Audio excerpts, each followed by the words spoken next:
Yo, what's up? Bob here. I thought I would jump on today and do the jazz vinyl tag for 2024. Prompts were created by Rob the Waxed. If you haven't seen Rob's channel, go check it out. He's an active member of the vinyl community, participating in live streams, holding auctions, and of course, creating content. He's everywhere, so it shouldn't be difficult to find him. He created 10 prompts, and we're going to get into those right now. Prompt number 1. Show a jazz album that you received as VCLT. Shortly before the holiday season, Scott Parvin, friend of the Bob Bradley YouTube channel, sent over a care package filled with heat. I've been showing those records in the past few episodes, so check them out. But the one I'm going to show today is from the Roland Kirk Quartet. Rip, Rig, and Panic. Bam. This is a beautiful jazz record, somewhat avant-garde, somewhat free. Roland Kirk, multi-instrumentalist, sometimes playing all of those instruments at once, is absolutely shredding his ass off on here. It starts out pretty tame. By the second song, he's in full shred mode. This is a great record. It is on Limelight. Yes, I love the Limelight, Cobblestone, Muse labels. We don't talk about them enough, but this one here's on Limelight, and it's absolutely fantastic. If you see it, pick it up. Prompt number 2. Show a jazz album that you have in both stereo and mono. If you've been watching my channel for any time at all, you've probably seen me show this record many times. Gene Ammon's Bad Bossa Nova. I have 2 copies here, of course. One stereo, one mono. The stereo one is on a Silver Fireworks Prestige label, and the mono is on the yellow. That's an easy way to tell them apart, right? I got this one early on when I was showing records on my YouTube channel here, and I got this one a while ago as well. Was happy to find them. They're both clean. I like to put them both on a turntable each and then switch back and forth to see which one I like the sound of better. The mono generally wins. It's just a little more direct and bold sounding, I would say. Beautiful records. Pagan Love Song kicks it off, and boy oh boy is that a great track. If you see this, it's usually not very expensive and it's absolutely great. Of course, you have to like Bossa Nova, so yeah, Gene Ammon's Bad Bossa Nova. Great, great record. Prompt number 3. Show a jazz album that you have an OG and a reissue of. I chose this record because it has one of the most stellar personnel lineups in all of jazz. Bag's Groove by Miles Davis. This is Prestige 7109. Yes, it has Sonny Rollins, Milt Jackson, Thelonious Monk, Horace Silver, Percy Heath, and Kenny Clark. Of course, it is named after Milt Jackson. Bag's Groove. It is a Miles Davis record. Everyone on this plays fantastic. It's a beautiful sounding record on your typical Prestige Fireworks label. I recently purchased the Analog Productions Prestige Series audiophile version of the record, and it sounds amazing. The hype on these records has kind of died down a bit, so you should be able to get them with no problem for around $40. Show a jazz album by an artist not known for being a jazz performer. This performer is primarily known as a bluegrass guitarist, but as we all know, Tony Rice is a fantastic jazz-inspired guitarist. This is the Tony Rice Unit record, Mar West. Beautiful, moody cover. It is on Rounder. This is a classic Tony Rice record. Track number 2, Nardis by Miles Davis. That says it all, right? Tony oftentimes plays a lot of jazz-inspired runs and chords primarily used in jazz music. You know, not first position chords. He's really responsible for bringing the jazz element into bluegrass music, which is quite prominent these days, yes. So, Tony Rice Unit, if you see these records, you definitely should be buying them. Prompt number 5. Show a jazz album that was initially shelved and then issued on vinyl many years after its recording. Cool. I'm going to show this one. Released in 1980 but recorded in 1968.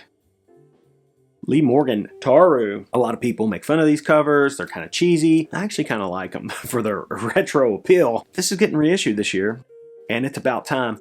You know, there's a lot of people out there that are sleeping on this record, are possibly poo-pooing it a bit, saying, oh, I don't know if that really deserves a Tone Poet release. It absolutely fucking does, okay? This is a great record. The interplay between Lee Morgan and George Benson alone is worth the price of admission. Get this record as soon as it comes out. It's fantastic. That's my opinion. Yeah, it's correct. Prompt number 6. Show a jazz album that was issued on a private press. Well, I don't have a lot of private press stuff in my collection, but I can show an album that was issued on a private press, but I have it on a major label. Yeah. John Coltrane, Cosmic Music, originally released on John Coltrane Recordings. Yeah. There are very few people in the vinyl community that have that original Cosmic Music copy. That is, in fact, a collection goal for me. I think Derek has one. Derek, if you don't know his channel, Derek Vaughn is a vinyl community OG for sure. He has one of the original pressings of this record. Very expensive, hard to find, somewhat rare if you don't have a lot of money. Yeah. So I got this for, $15.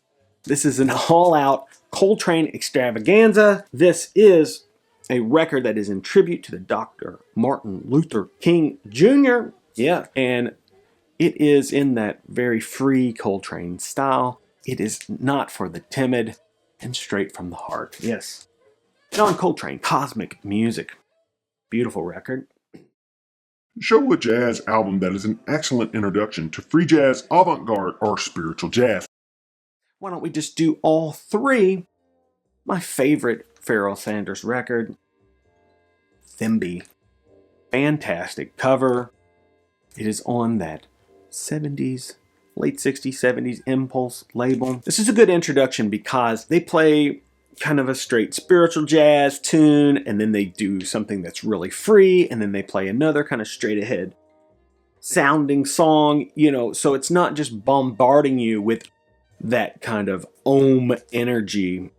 It's kind of breaking you in softly, It gives you something that plays nice with your ears, and then it really hits you with the heavy stuff. So that is one of the positives about this record.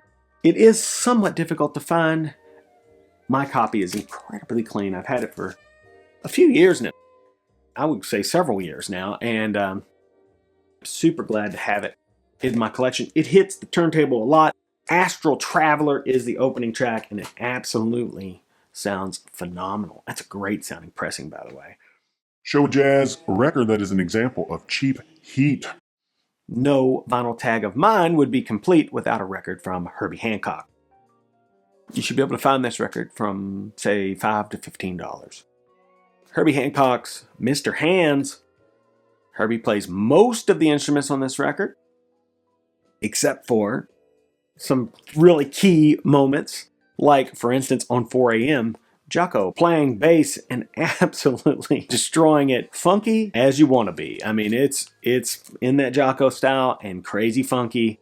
4 a.m., legendary track from Herbie. He's still playing it to this very day. Yes, this is a great record.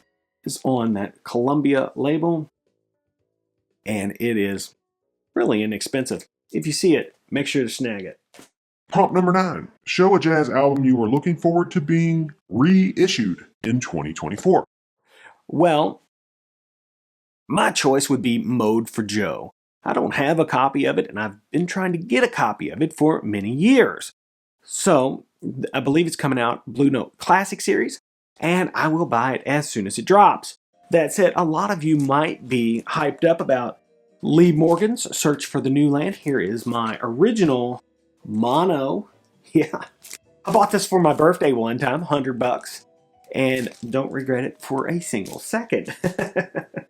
Another awesome one that's going to be released in 2024 is Bobby Hutcherson's Happenings.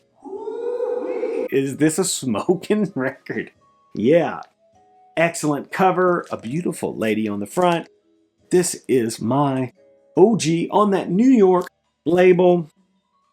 Absolutely stone cold. Mint, we'll just call it, for an open record. It's about as mint as it gets, okay? This is a fantastic record. Hard to find, hard to get, expensive. Grab the reissue right away. I'll probably get all these, plus Mode for Joe. That's just how I roll. Yes. Prompt number 10. A jazz album which you consider a grail that you picked up in 2023. I got this early on in 2023, and it is a record that I had seen it sitting in a half-price books for about 6 weeks in a row for $6, and I didn't buy it. And when I found this, I got a little bit of redemption. I paid $20 for it. Good price. It is still in the shrink and really, really clean. McCoy Tyner, Sahara.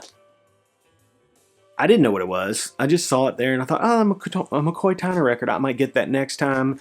Then I saw it again. Oh, I might get that next time. Then it was gone, and I quickly found out that it's somewhat expensive record. Here it is. It is on the Milestone label.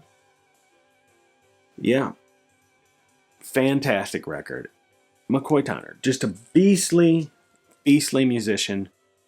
Beautiful piano playing on this record. It's fantastic. Definitely, if you see this, especially for cheap, don't leave it sitting in the bins. Grab it immediately. So, that is my jazz vinyl tag for 2024. It's a healthy stack of jazz classics, if I would say so myself. Anyway, until we meet again, folks, that's right. Bob out.